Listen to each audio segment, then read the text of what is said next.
Hello अस्सलाम वालेकुम दोस्तों। तो यार क्या हाल है। आज की इस वीडियो में हम देखेंगे कि आप किस किस तरीके से स्लाइसर अप्लाई कर सकते हो अपनी बड़ी बड़े स्प्रेडशीट्स पे जिस पे आपके बहुत सारा डेटा हो। ठीक है, तो एक तो ये होता था कि हम जो है फ़िल्टर के थ्रू इसको फ़िल्टर आउट कर लेते थे। जैसे कि अगर सेक्टर के अंदर मैं यहाँ पे फ़िल्टर्स लगाता हूँ, ठीक है, वैसे ही already format as a table हुआ हुआ है तो सबके ऊपर ही लगेगा। ठीक है, सो फ़िल्टर अप्लाई किया तो इस तरीके से हम जो है इसको यहाँ से फ़िल्टर आउट कर लेते थे। यानी कि किसी एक पे सिलेक्ट कर लिया, जो भी जिस सेक्टर के रिलेटेड मुझे कंपनी चाहिए उसको मैंने सेलेक्ट कर लिया और फिर वो आके फ़िल्टर आउट होके आ गई। ठीक है, तो एक तो ये था कि इस तरीके से हम करके जो है इसको हम इस तरीके से करके फ़िल्टर आउट करते थे। ठीक है, इसको हटाने दें।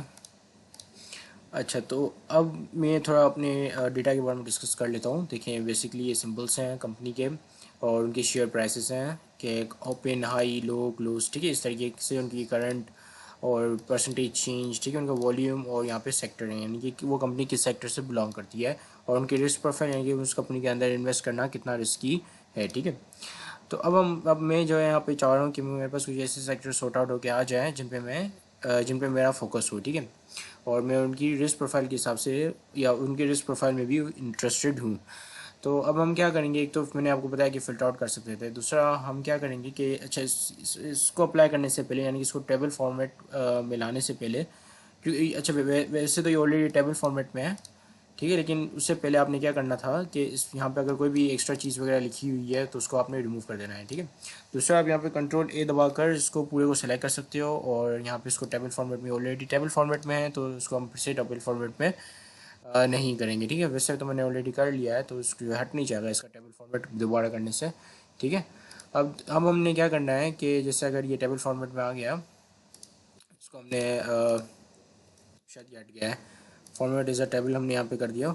ठीक है, जब ये टेबल फॉर्मेट में आ गया तो यहाँ पे टेबल डिज़ाइन के अंदर आप चले जाएं और फिर आप यहाँ पे आपके पास आ जाएगा इंसर्ट स्लाइसर। स्लाइसर में इंसर्ट किया, आप यहाँ पे आपने वो कॉलम्स को सेलेक्ट करना है जो कि आपके लिए इंपॉर्टेंट है, या जिसकी बेसिस के ऊपर आप सिलेक्शन करोगे, या जिसकी बेसिस के ऊपर आप अब अपना डेटा समराइज़ करना चाह रहे हो। जैसा कि मैं चाह रहा हूँ कि भाई मैं जो है सेक्टर और रिस्क प्रोफाइल के हिसाब से इस कंपनीज को सॉर्ट आउट करूँ, तो मैंने यहाँ पे इन दोनों को सिलेक्ट कर लिया। ठीक है, इसको ओके किया। अब ये मैं बस यहाँ पे इस तरीके से करके दो मतलब ऑप्शंस आ गए। ठीक है, इस तरह से करके मेरे पास लिस्ट ऑफ ऑप्शंस आ गए, एक रिस्क प्रोफाइल की और दूसरा सेक्टर की। ठीक है, कॉलम में अब यहाँ पे हर सेक्टर यहाँ पे मौजूद है। जैसे अगर मैं चाहूँ पावर सेक्टर, तो ये पावर सेक्टर के हिसाब से मुझे यहाँ पे सिर्फ वो कंपनी से लेकर आएगा जो पावर सेक्टर से, पावर जनरेशन से रिलेट करती हैं। ठीक है, इसी तरीके से ऑयल एंड गैस एक्सप्लोरेशन से, ठीक है, ट्रांसपोर्ट और सीमेंट, केबल एंड इलेक्ट्रिक, ठीक है, और रिफाइनरी।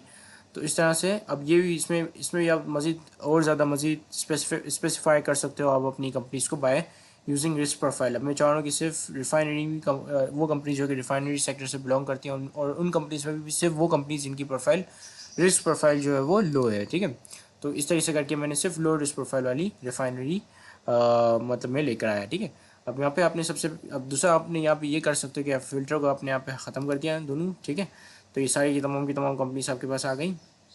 ठीक है, अब यहाँ पे हम मल्टीपल सेलेक्ट कर सकते हैं, यानी कि दो से ज़्यादा हम सेक्टर को सेलेक्ट करेंगे, मतलब एक से ज़्यादा सेक्टर को हम सेलेक्ट करेंगे। जैसे मैंने कर लिया insurance, banking, oil and gas exploration, fertiliser और लेट्स से रिफाइनरी। ठीक है, अब इनमें से भी मुझे सिर्फ वो कंपनी चाहिए जिनकी रिस्क प्रोफाइल हाई हो, तो सिर्फ हाई वाली आ गई। ठीक है, अब यहाँ पे भी आप मल्टीपल सिलेक्शन कर सकते हो, हाई और लो हो या मीडियम और हाई हो। ठीक है, सो ये जो है इस तरीके से काम करता है स्लाइसर। तो इसी के साथ ये वीडियो कंप्लीट होती है। आई होप आपको ये वीडियो पसंद आई होगी। Thank you very much for watching this video. Have a great day and अल्लाह हाफिज़।